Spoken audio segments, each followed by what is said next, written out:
नुबे एक जबरदस्त एक्सॉर्सिस्ट है जो पूरे जापान में अपनी धांसु कॉस्मिक पावर्स के लिए फेमस है। इस बार उसे एक फेमस स्कूल के प्रिंसिपल ने बुलाया क्योंकि वहाँ भूत प्रेत और पैरानॉर्मल एक्टिविटी की वजह से माहौल काफी खराब हो गया था। स्कूल में हालत इतनी बिगड़ गई थी कि बच्चे रोज किसी न किसी हादसे में चोट खा रहे थे। नुबे को कुछ बेकार बच्चों की क्लास का होम रूम टीचर बना दिया गया। अफवाह यह है कि वो जापान का इकलौता टीचर है जिसके पास साइकिक पावर्स है और उसे देखकर ही पता चल जाता है कि बंदा अपने काम में पूरा कॉन्फिडेंट है। प्रिंसिपल ने जब डीप में जाकर इन्वेस्टिगेशन की तो पता चला कि शहर में कोई स्पेशल स्पिरिचुअल मैग्नेटिक फील्ड बन गई है। ये फील्ड आम जंगलों जैसी नहीं है बल्कि तब बनती है जब शहर की एनर्जी का बैलेंस बिगड़ जाए। लेटेस्ट पैरानॉर्मल एक्टिविटी की वजह से बहुत सारी स्पिरिचुअल एनर्जी शहर में खिंच आई और इसी से ये खास मैग्नेटिक फील्ड बन गई। इसी वजह से हाल फिलहाल में भूतों के इतने सीन हो रहे हैं। इधर क्लास 5 में मकोतो कात्सुया को डांट रही थी कि क्लास में फोन यूज मत कर। कात्सुया ने कूल अंदाज में बस उसका सिर थपथपाया और बोला, यहाँ कौन सा टीचर है जो पकड़ लेगा। इसी बात पर कात्सुया को एक मजेदार किस्सा याद आ गया तो वो अपने दोस्त हिरोशी को बुलाने लगा। लेकिन हिरोशी की बॉडी लैंग्वेज देखकर समझ आ गया कि उसका मूड नहीं है। असल में दोनों का पहले झगड़ा हो गया था और अब तक सुलह नहीं हुई। कात्सुया ने बोला कि अब उसे कोई प्रॉब्लम नहीं है, उल्टा हिरोशी ही अजीब बिहेव कर रहा है। क्योको हिरोशी को चीयर अप करने गई लेकिन हिरोशी अभी भी नाराज था। कात्सुया ने माहौल थोड़ा अजीब होते देखा तो क्योको के पास जाकर टॉपिक बदल दिया। पूछा, तुझे पता है नया होमरूम टीचर कैसा है? क्योको ने सबको बताया कि नया टीचर वही है जिसे वो जानती है। वो पहले उसके मोहल्ले में रहता था। वो उसकी तारीफ में लगी थी, तभी गलती से बोल गई कि उसके पास कोई मिस्ट्री पावर है जो किसी ने देखी नहीं। ये सुनते ही सबके कान खड़े हो गए कि आखिर कैसी पावर है। उनकी एक स्मार्ट क्लासमेट ने क्योको को ट्रोल करते हुए बोला, तू झूठ बोल रही है, कोई पावर मावर नहीं है। क्योको फौरन फंस गई और बोल पड़ी कि टीचर की मिस्ट्री पावर है भूत भगाना। अगले ही पल उसे समझ आया कि ये नहीं बोलना चाहिए था तो उसने मुंह पर हाथ रख लिया। लेकिन तब तक सब सुन चुके थे और कोई मानने को तैयार नहीं था। तभी अचानक पूरा हॉलवे डार्क हो गया और एक डरावना सा साया वहाँ से गुजरा। सब बच्चे हैरान रह गए। तभी दरवाजा खुला और सामने नूबे आ गया, हाथ में क्रिस्टल बॉल, चारों तरफ कॉस्मिक स्मोक। उसकी एंट्री इतनी दमदार थी कि बच्चे थोड़े डर भी गए। लेकिन अगले ही पल उसकी फेक कॉस्मिक आग उसके ही कपड़ों में लग गई और पूरा सीन फनी हो गया। करीब 20 मिनट बाद क्लास शुरू हुई। नूबे ने बोर्ड पर अपना नाम लिखा, मिस्टर मेसुके नुएनो, तुम्हारा नया होमरूम टीचर। मिकी ने हाथ उठाकर सीधा सवाल दाग दिया, सर सुना है आपके पास कोई स्पेशल पावर है, दिखाइए ना। नूबे सबको स्कूल के नोटिस बोर्ड के पास ले गया और एक फनी सा एक्सोर्सिज्म रिचुअल करने लगा। ये देखकर बच्चे सोचने लगे कि इसके पास असली में कोई पावर वावर नहीं है। इसी बीच मिस रित्सुको जो शोर सुनकर आई थी पूछने लगी कि ये सब क्या हो रहा है। नूबे बड़े कॉन्फिडेंस से उनके पास गया, अपना एक्सोर्सिज्म बैज निकाला और बोला, आपके ऊपर बहुत सारे भूत मंडरा रहे हैं, चलिए एक्सोर्सिज्म करते हैं। मिस रित्सुको को ये सारा पैरानॉर्मल सीन देखकर बुरी तरह डर लगने लगा। उसने बिना सोचे समझे नुबे को एक झापड़ मारा और जैसे ही उसे होश आया वो सीधा वहाँ से भाग गई। बच्चों ने ये देखा और सब ठहाके लगाने लगे। अब सबको पक्का लग गया कि नुबे के पास कोई असली एक्सोर्सिज्म पावर वावर नहीं है। लेकिन ये देखकर सबको बड़ा मजा आया कि वो इतना ड्रामा करने को भी तैयार है। नुबे का स्पेल बुक गिर गया जब उसे थप्पड़ पड़ा। हिरोशी ने उसे उठाया और जैसे ही उसने किताब छुई उसे अचानक कुछ अजीब फ्लैशबैक आने लगे। उसके माइंड स्पेस में एक मॉन्स्टर दिखा। अगले ही पल हिरोशी बिना किसी वजह के भड़क गया और क्लास में तांडव मचाने लगा। क्योको ने इसे शांत करने की कोशिश की लेकिन नुबे सीधा उसके पास गया और बोला, मैं देख लूंगा सब। नुबे आराम से हिरोशी के पास गया। तभी हिरोशी ने उस पर एक तगड़ा पंच मारने की कोशिश की। नुबे ने आसानी से ब्लॉक कर लिया। अब उसे सच में समझ आ गया कि हिरोशी के बिहेवियर के पीछे कुछ डीप प्रॉब्लम है। क्योको उसे कैफेटेरिया ले गई। बाकी बच्चे बस शॉक में खड़े रह गए कि किसी ने अपने टीचर को ही मारने की कोशिश कर दी। दिन के आखिर में प्रिंसिपल ने नुबे से पूछा कि पहला दिन कैसा गया। नुबे ने बोला, सर आते ही इतने स्पिरिट्स और योकाई दिख गए, लेकिन दिक्कत ये है कि मैं हर जगह एग्जॉर्सिज्म करता फिरूं। ये भी सही नहीं है, पहले बच्चों का ट्रस्ट जीतना पड़ेगा, फिर देखेंगे क्या करना है। प्रिंसिपल को पता था कि पैरानॉर्मल में नुबे ही एक्सपर्ट है तो उसमें सब उसी पर छोड़ दिया। रात को हिरोशी अपने पापा से मिलने हॉस्पिटल गया। बैक स्टोरी ये है कि एक दिन घर पर हिरोशी अचानक गुस्से में आ गया और अपने पापा के सिर पर फूलदान दे मारा। लेकिन उसके पापा ने कभी उससे नाराजगी नहीं रखी। वो अब भी उसे बहुत प्यार करते हैं और उसके साथ है। आधा घंटा बाद हिरोशी हॉस्पिटल से निकलकर घर जा रहा था। उसी टाइम मिकी और क्योको भी उसी एरिया से गुजर गुजर रही थी। क्योको ने हिरोशी को देखा और आवाज लगाई, लेकिन मिक्की ने उसे रोक दिया क्योंकि उसने सुना था कि हिरोशी ने फिर से फुटबॉल प्रैक्टिस में किसी को पीट दिया है। मिक्की को हिरोशी से कोई मतलब नहीं था, लेकिन क्योको को फर्क नहीं पड़ा। वो अकेले ही उसके पीछे भाग गई। सड़क पार करते हुए क्योको की आंखें फटी रह गई जब उसने देखा कि हिरोशी के कान से एक डेमोनिक प्राणी झांक रहा था और फिर गायब हो गया। अगले दिन स्कूल में क्योको क्लास में आई और नुम्बे को बताया कि उसे हिरोशी की बहुत चिंता हो रही है। उसका बिहेवियर बहुत वरिड है, कभी एकदम लो, कभी अचानक गुस्से में फुल ऑन। ये सुनकर नुम्बे ने बोला कि वो खुद बात करेगा हिरोशी से। ब्रेक टाइम में हिरोशी बाथरूम में खुद को समझा रहा था कि आज गुस्सा नहीं करना है। तभी नुम्बे अचानक प्रकट हो गया। उसके सामने क्रिस्टल बॉल रखते हुए बोला, पता ये अचानक गुस्से के झटके क्यों आ रहे हैं? जैसा सोचा था। हिरोशी फिर भड़क गया, बोला अब ये पैरानॉर्मल बकवास और नहीं झेल सकता और क्रिस्टल बॉल को झटक दिया। फिर नुम्बे के चेहरे पर भी वार कर दिया और भाग गया। अगली क्लास में हिरोशी को समझ आया कि उसे टैबलेट चलाना ही नहीं आता, तो फिर से गुस्से में आग बबूला हो गया। इस बार क्योको ने उसे शांत करने की कोशिश की, लेकिन इससे पहले कि वो कुछ कहती, हिरोशी ने उसे जोरदार थप्पड़ मार दिया। क्योको जमीन पर गिर गई बेहोश। नुबे और कुछ बच्चे भागकर उसके पास आए। उसके सिर से खून निकल रहा था। हिरोशी अब होश में आया और अपने हाथों को देखता रह गया। मैंने क्योको के साथ ये कैसे कर दिया? उस रात नुबे और हिरोशी कई घंटे हॉस्पिटल के रिसेप्शन पर बैठे रहे, क्योको के डिस्चार्ज होने का इंतजार करते हुए। थोड़ी देर बाद क्योको खुद उनके सामने आई, चेहरे पर बड़ी सी मुस्कान लिए और बोली, चिल करो, कुछ नहीं हुआ। डॉक्टर ने भी कह दिया कि मामला सीरियस नहीं था, वो बिल्कुल ठीक है। हिरोशी ने ठान लिया कि अब वो क्योको से माफी जरूर मांगेगा। उसने माफी मांगी तो नुबे ने क्योको से कहा कि उसे हिरोशी से अकेले में बात करनी है। नुबे हिरोशी को एक सुनसान पार्क में ले गया। दोनों थोड़ी देर टहलते रहे। तभी उन्हें एक औरत और उसका बच्चा दिखा जो बिना वजह रो रहा था। नुबे बच्चे के पास गया, उसकी हथेली पर उंगली रखी और कोई एग्जॉर्सिज्म मंत्र पढ़ने लगा। पहले तो हिरोशी को लगा लो फिर शुरू हो गया इसका ड्रामा, लेकिन जैसे जैसे नुबे मंत्र पढ़ता गया, हवा तेज चलने लगी, बादल काले हो गए और नुबे की आंखें लाल चमकने लगी। उसने बच्चे की हथेली से एक जादुई डेमन वर्म खींच निकाला। असल में क्योको भी चोरी छुपे उनके पीछे आ गई थी और पेड़ के पीछे छुपकर सब देख रही थी। जैसे ही वर्म निकला, बच्चा एकदम खुश हो गया। नुबे ने सीरियस होकर हिरोशी को समझाया, ये वर्म एक कॉस्मिक बीइंग है जिसे टैंट्रम वर्म कहते हैं। ये आमतौर पर बच्चों को पकड़ता है जिससे वो बिना वजह चिड़चिड़े हो जाते हैं। वैसे तो ये नुकसान नहीं करता, लेकिन कभी कभी ये खतरनाक मॉन्स्टर बन जाता है। 99 लेग्ड बग, मुझे लगता है वही अभी तुझे पजेस कर रहा है। अब एक्सॉर्सिज्म करना ही पड़ेगा। इतना सुनते ही हिरोशी को फ्लैशबैक आने लगे कि कैसे वो मॉन्स्टर से पजेस हुआ था। अब मॉन्स्टर ने उसकी बॉडी पूरी तरह कंट्रोल कर ली। उसकी स्किन पर पर्पल नसें उभर आई और उसकी चीख से ही नुबे उड़कर पेड़ से जा टकराया। हिरोशी पार्क में भागने लगा नुबे से बचने के लिए। क्योको ने उसे भागते देखा और उसके पीछे दौड़ पड़ी। हिरोशी को अपने पापा के साथ हुई घटना याद आने लगी। वो दीवार पर हाथ मारकर खड़ा हो गया। उसकी नसें दीवार से चिपक गईं और वहां से डरावनी आंखें निकलने लगी। सीन अब सच में बहुत हॉरर हो गया था। क्योको उसके पास आई उसकी हालत पूछने, लेकिन अब हिरोशी पूरी तरह मॉन्स्टर के कंट्रोल में था। वो क्योको पर चिल्लाया, यहाँ से निकल जा वरना बुरा होगा। उसने क्योको पर डेमन स्लाइम फेंका और ऐसा लग रहा था जैसे वो उसे खा ही जाएगा। तब वो नुबे हीरो की तरह एंट्री करता है। उसने एक जादुई सील से हिरोशी को बांधा, एक्सॉर्सिज्म शुरू किया। उसने एक हाथ से हिरोशी को हग किया और दूसरे डेमन फिस्ट से योकाई को उसके शरीर से बाहर निकाल दिया। 99 लेग्ड बग अब दीवार पर रेंग रहा था। नुबे उसके पास गया फाइनल ब्लो देने के लिए। सच कहें तो नुबे ने कभी नहीं सोचा था कि ये बग इतना बड़ा निकलेगा, लेकिन उसके लिए ये भी कोई बड़ी बात नहीं थी।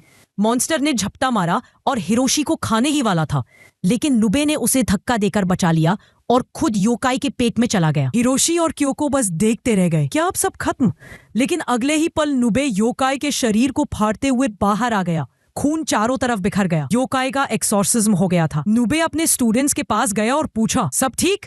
हिरोशी ने तुरंत झुककर नुबे से माफी मांगी कि उसे ये सब झेलना पड़ा। नुबे ने उसके सिर पर हाथ फेरा और बोला, टीचर का काम ही है अपने स्टूडेंट्स की मदद करना, चाहे जो भी हो। और वैसे भी तू मेरा फेवरेट है, तेरे लिए तो कुछ भी कर सकता हूँ। अब क्योको और हिरोशी दोनों ने नुबे की असली पावर्स देख ली थी, तो उन्हें अपनी शंका पर थोड़ा शर्म भी आई। अचानक बिना किसी वार्निंग के एक हैंडसम ब्लॉन्ड लड़का कहीं से आ गया और हिरोशी की गर्दन पकड़कर उसे हवा में उठा लिया। क्योको ये सब देख रही थी और बस खड़ी रहने वाली नहीं थी। वो सीधा उस ब्लॉन्ड लड़के के पास गई और बोली, हिरोशी को छोड़ दो अभी के अभी। लेकिन उस ब्लॉन्ड लड़के को किसी थर्ड पार्टी की दखल पसंद नहीं थी, तो उसने क्योको को उसी दिशा में उड़ा दिया जहां नुबे गिरा था। क्योको नुबे के सीने पर गिरते हुए उसे जल्दी से बता देती है कि हिरोशी मुसीबत में है। नुबे को सब साफ दिख रहा था और वो ये भी फौरन समझ गया कि इस ब्लॉन्ड लड़के की जो अजीब सी ऑरा है वो इंसानी नहीं है, कुछ तो गड़बड़ है। जब दोनों सीढ़ियां चढ़कर मेन डिस्ट्रिक्ट में पहुंचे तो ना हिरोशी दिखा ना ही वो ब्लॉन्ड लड़का। ये देखकर नुबे पूरी तरह कंफ्यूज हो गया। तभी अचानक उसे महसूस हुआ कि उसकी डायमंड हैंड जलने लगी है। नुबे ने क्योको को समझाया कि उसकी डायमंड हैंड इसलिए जल रही है क्योंकि शायद कोई और डायमंड उसमें छुपा है, शायद वही जो उसने हिरोशी से निकालकर सील किया था। क्योको अब भी कंफ्यूज थी तो नुबे ने और क्लियर किया, ये डायमंड हैंड बहुत स्ट्रॉन्ग वेपन है जो बिना शरीर वाले स्पिरिट्स और खतरनाक योकाई से लड़ता है। लेकिन अभी सबसे जरूरी है कि हिरोशी को बचाया जाए। उसने क्योको से कहा कि वो घर चली जाए। क्योको ने मना कर दिया, वो हिरोशी के लिए वही रहना चाहता, मदद करना चाहता। लेकिन नुबे ने सख्ती से कहा, नहीं, उस ब्लॉन्ड लड़के की ऑरा बहुत डेंजरस है और अगर तुम साथ आई तो तुम्हारी जान खतरे में पड़ जाएगी। इसी बीच ब्लॉन्ड लड़का एक छत पर हिरोशी को पकड़े खड़ा था। उसने अचानक हिरोशी को बिल्डिंग से नीचे फेंक दिया, लेकिन जैसे ही हिरोशी गिरने वाला था वो खुद कूदकर उसे पकड़ लेता है। ये सब वो सिर्फ टेस्ट करने के लिए कर रहा था, देखना चाहता था कि हिरोशी फिर से गुस्सा तो नहीं हो रहा। जब उसे यकीन हो गया कि हिरोशी अब टैंट्रम वर्म के असर से फ्री है तो वो उसे लेकर घूमने लगा, जबकि हिरोशी मदद के लिए चिल्ला रहा था। लोग घूरने लगे तो ब्लॉन्ड लड़का सोचने लगा, इस दुनिया में किडनैपिंग नॉर्मल नहीं है क्या? तभी नुबे अचानक प्रकट होता है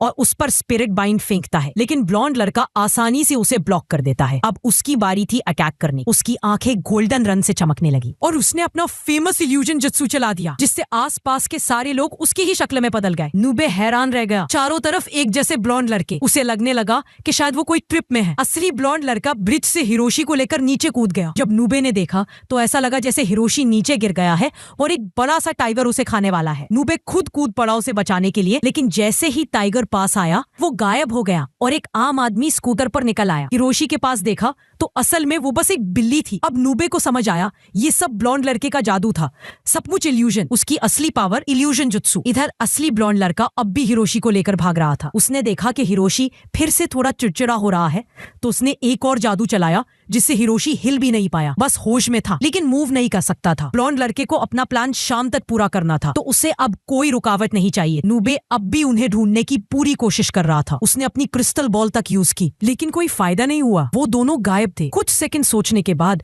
उसे थोड़ा आइडिया आया कि शायद वो किधर गए होंगे। उसने अपना फोन निकाला, मैप्स खोलने की कोशिश की, लेकिन भाई साहब को फोन चलाना ही नहीं आता। तभी क्योको अचानक प्रकट हुई, उसके हाथ से फोन छीन लिया और खुद नेविगेट करने लगी। नुबे पहले तो गुस्सा होने ही वाला था कि क्योको इतनी डेंजर जगह पर आ गई, लेकिन फिर उसे भी समझ आ गया कि क्योको साथ रहेगी तो काम आसान हो जाएगा। क्योको ने पूछा, सर आपको पता है हिरोशी कहाँ है? नुबे को पक्का तो नहीं, लेकिन उसे शक है कि ये सब कुछ 7 नॉर्दर्न स्टार से जुड़ा है। क्योको तो पूरी तरह कंफ्यूज हो गई तो नुबे ने समझाना शुरू किया, देखो प्राचीन चीन में 7 उत्तरी सितारे हुआ करते थे। नुबे को लगता है कि जिसने हिरोशी को उठाया है उसने इन सितारों में अपनी दूसरी दुनिया की ऑरा छोड़ दी है, या यूं कहो कि वो इनकी पोजीशन पर अपनी एनर्जी छोड़ रहा है। वो पूरे शहर में इन सितारों के शेप में कुछ करने वाला है। नुबे का अंदाजा है कि वो हर उस इंसान के साथ जिसमें दूसरी दुनिया की ऑरा है कोई रिचुअल करने वाला है। मतलब हिरोशी को शायद बलि के तौर पर इस्तेमाल किया जाएगा। ये सुनते ही क्योको घबरा गई, बोली हमें जल्दी वहां पहुंचना होगा। लेकिन नुबे ने उसे शांत किया, पैनिक मत करो, स्पिरिचुअल रिचुअल्स में एक सख्त ऑर्डर होता है। अगर वो 7 सितारों के ऑर्डर में चलेगा तो आखिरी लोकेशन होगी हागेन स्टार। क्योको को ये नाम सुनते ही याद आया, अरे ये तो उसी फेमस एम्यूजमेंट पार्क का नाम है जो अभी कंस्ट्रक्शन में है। नुबे पहले क्योको को साथ नहीं ले जाना चाहता था, लेकिन अब उसके पास कोई ऑप्शन नहीं था। क्योको ही उसे वहां तक ले जा सकती थी। इधर ब्लॉन्ड लड़का अपने मास्टर प्लान की फिनिशिंग टच देने ही वाला था। उसने नीचे देखा तो नुबे को सीधा उसकी तरफ भागते देखा। उसके पास अब भी टाइम था। उसने सोचा अब इस नुबे को यही फिनिश कर दूंगा। उसने देखा कि हिरोशी एक बड़ी घड़ी के कांटे पर लेटा है और बस कटने ही वाला है। नुबे भागता हुआ उसे बचाने गया। ब्लॉन्ड लड़का दूर से ये सब देख रहा था। उसके चेहरे पर स्माइल थी। नुबे उसकी ट्रैप में फंस गया था। जैसे ही नुबे ने हिरोशी को बचाने की कोशिश की उसकी आंखें फटी रह गईं। कांटे ने हिरोशी का सिर काट दिया और वो नीचे गिर गया। नुबे बस सिर को देखता रह गया, बोल ही नहीं पाया ये कैसे हो गया। लेकिन अगले ही पल वो सिर गायब हो गया। ये सब फिर से ब्लॉन्ड लड़के का इल्यूजन जुत्सु था। इसी बीच ब्लॉन्ड लड़के ने एक तेज भाला नुबे की पीठ में घुसा दिया, जिससे नुबे कम से कम 3 मंजिल नीचे गिर गया। वो उसके पास आया, भाला खींचा और बोला, बिल्कुल बच्चों का खेल था, मुझे तो हाथ भी गंदे नहीं करने पड़े। नुबे ने जैसे तैसे उसका पैर पकड़ लिया, हिरोशी को छोड़ दे। लेकिन ब्लॉन्ड लड़के ने उसके सिर पर जोर से पैर मारा और दूर चला गया। आसमान की तरफ देखते हुए बोला, क्या शानदार रात है, ह्यूमनिफिकेशन रिचुअल के लिए परफेक्ट। इस दुनिया में अगर कोई लोमड़ी 300 साल तक जिंदा रहे तो वो योको बन सकती है, एक ऐसा योकाई जो इंसान का रूप ले सकता है। उसे इंसान बनने के लिए हिरोशी की खोपड़ी चाहिए थी ताकि वो परफेक्ट योको बन सके और इंसानों के बीच रह सके। जैसे ही वो हिरोशी को रिचुअल साइट पर ले गया, उस उसने बताया कि उसने पहली बार हिरोशी को 3 महीने पहले देखा था और तभी उसे यकीन हो गया था कि उसका रिचुअल शुरू हो सकता है। शुरुआत में उसने सोचा था कि हॉस्पिटल में इंसानी खोपड़ी मिल जाएगी, इसलिए वो डॉक्टर बना, लेकिन सही खोपड़ी मिलना इतना आसान नहीं था। फिर एक दिन उसकी मुलाकात हिरोशी से हुई और पहली नजर में ही उसे समझ आ गया कि यही वो परफेक्ट स्कल है। उस दिन से उसने हिरोशी पर नजर रखी और पक्का कर लिया कि यही चाहिए। ह्यूमनिफिकेशन के लिए एक इंसानी खोपड़ी चाहिए, लेकिन अगर उसमें गुस्सा बचा हो तो वो रिचुअल में रुकावट बनता है। इसलिए उसने अपनी दूसरी दुनिया की ऑरा टैंट्रम बग में डाल दी ताकि हिरोशी का गुस्सा बाहर निकले और उसकी खोपड़ी पूरी तरह शुद्ध हो जाए। सब कुछ उसकी उम्मीद से भी बेहतर हुआ, क्योंकि अब उसके पास परफेक्ट स्कल है, बिल्कुल अपने हाथ में। नूबे ये सब सुन रहा था, पर अब उसे समझ आ गया कि ये सब उसी की वजह से हुआ। ब्लॉन्ड लड़का बोला, मैंने सालों इंसानों पर रिसर्च की, देखा कि सब अपनी खुदगर्जी में डूबे रहते हैं, लेकिन मैं भी अधूरा हूँ जब तक मेरे पास परफेक्ट स्कल नहीं है। अब उसके चेहरे पर गुस्से की झलक थी। अचानक उसने अपना ही चेहरा अपनी हथियार से काट दिया। हिरोशी ने देखा तो चीख पड़ा, क्योंकि अब वो ब्लॉन्ड लड़का एक सुनहरी लोबड़ी में बदल गया था। फिर उसने 7 उत्तरी सितारों को आसमान में बुलाया और जैसे ही वो लाइन में आए, आम लोग भी उन्हें देखकर हैरान रह गए, क्योंकि वो सच में बहुत खूबसूरत लग रहे थे। लोबड़ी अपना भला उठाकर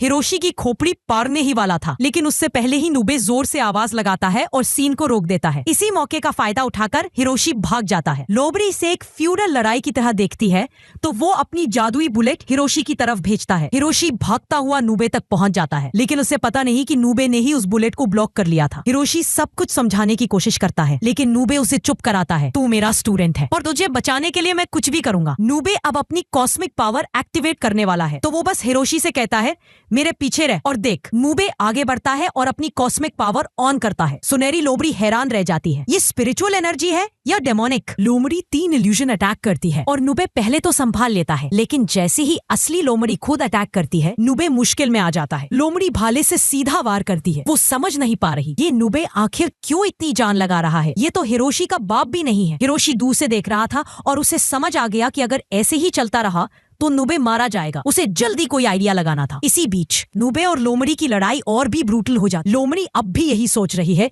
कि नूबे इतनी मेहनत क्यों कर रहा है। नूबे बस इतना कहता है, हिरोशी मेरा स्टूडेंट है और मैं अपने स्टूडेंट को कभी नहीं छोड़ूंगा। इधर हिरोशी के दिमाग में एक आइडिया आता है, तो वो मैग्नेटिक लीवर मशीन को तोड़ने की कोशिश करता है, लेकिन उसे दिक्कत हो रही। तभी अचानक क्योको प्रकट होती है और एक बड़ी स्टील पाइप से दरवाजा तोड़ देती है। नूबे अब भी बुरी तरह पिट रहा था और हवा में उड़ते इल्यूजन से उसका सिर कटने ही वाला था, लेकिन उससे पहले हिरोशी मैग्नेटिक मशीन ऑन करता है और सारी इल्यूजन ऊपर खींच लेता है। अब असली लोमड़ी खुली रह जाती। नूबे को अब पता चल गया कि असली कौन है, तो वो बिना टाइम वेस्ट किए अपनी डेमन फिस्ट सीधा उसके पेट में घुसेड़ देता है। लोमड़ी हार चुकी थी। आखिरी शब्दों में वो नूबे से उसका नाम पूछती है और फिर गायब होने से पहले कहती है, उम्मीद है अगली जिंदगी में मिलेंगे। हिरोशी और क्योको के चेहरे पर बड़ी मुस्कान थी। नूबे जीत गया था।